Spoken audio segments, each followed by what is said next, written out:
When my friends over at Thrifter asked me to make a video explaining Amazon Prime Day, I was like, Prime Day? Isn't that the overhyped garage sale where Amazon tries to move unsold junk? Well, yeah, that's been my experience, but it turns out that's just because I haven't been doing Prime Day right. Well, this year, I'm going to do it better, and I've collected a few tips so you can too.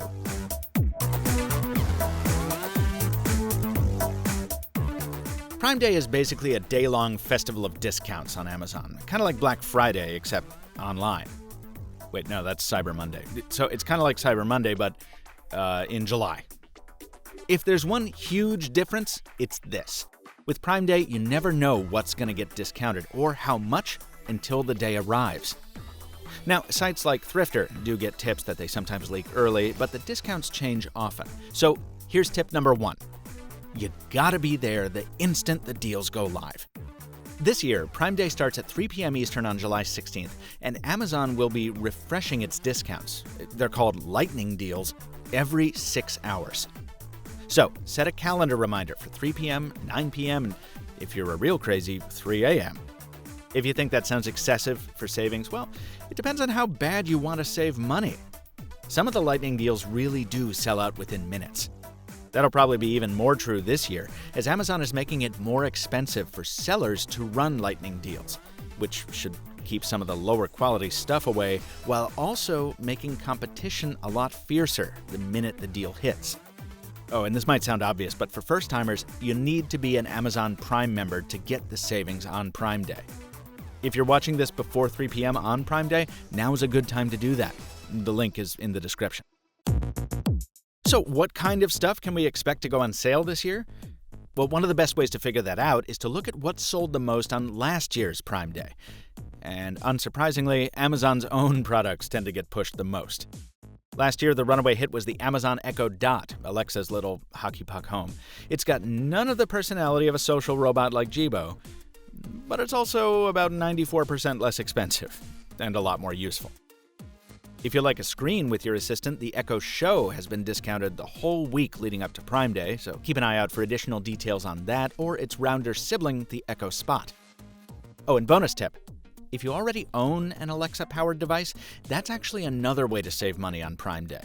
Last year, some of the discounts were voice exclusive, meaning you needed to buy by talking to Alexa in order to secure them.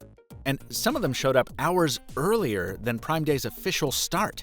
If you've got an Alexa device, try it again this year. Just ask Alexa, what are your deals? And she'll tell you. Remember that Amazon also owns Kindle, so look for a $40 discount on the Kindle Paperwhite and on the subscription service that powers it. That's called Kindle Unlimited, and the company has cut the price by 40%. That gives you access to 1.4 million titles in the Kindle library, plus whatever audiobook versions are available. And remember, if you don't want to spring for a Kindle device, you can read through the Kindle app on your phone or tablet. Amazon is offering a 3-month trial of Kindle Unlimited for $1. If it's still live on Prime Day, I'll link it, you know where, down in the description.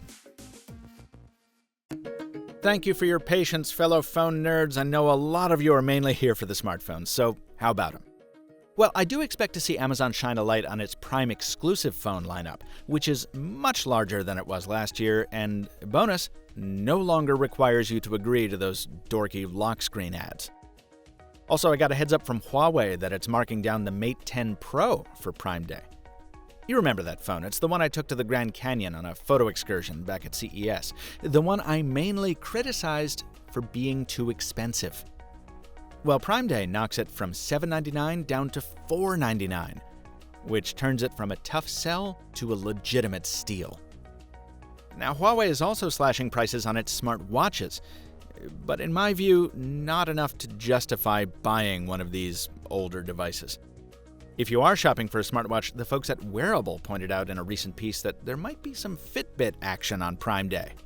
Not the Fitbit Versa. That'll probably be too new to see much of a price drop. I'd watch for possible savings on the higher-end Ionic instead.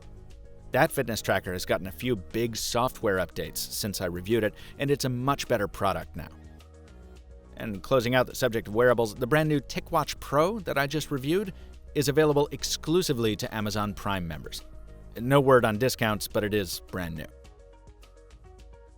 Finally, there's everything else in mobile tech. Anker is a brand I talk about a lot because its giant PowerCore battery bank is a big part of my everyday carry. It's been discounted in the week leading up to Prime Day, and I'd expect some specials on the day itself, too. Same goes for noise-canceling headphones. The QC35s from Bose came down to $169 last week, and I'm hoping for discounts on the QC35s today. Hey, remember those DJI drones that I'm fond of crashing or losing? The Mavic Pro is $200 off for the drone itself, and $300 off if you want the Fly More combo, which you do. Also, the smaller DJI Spark is $50 off. R.I.P. Mr. Sparky. Toss in all the rando stuff that I haven't managed to predict in this video, and you could end up with quite the Prime Day haul if you stick to your 6-hour schedule. Do try to get some sleep, though, folks. Despite its name, Prime Day actually goes on until 2:59 a.m. on July 18th, so you've got some time. And don't try to be a hero and sift through it all yourself. Stick with today's sponsor, my friends and yours, the fine folks at Thrifter.com, who will be holding your hand as you bushwhack your way through the Amazon this Prime Day. Until next time, thanks for watching, happy savings, and stay mobile, my friends.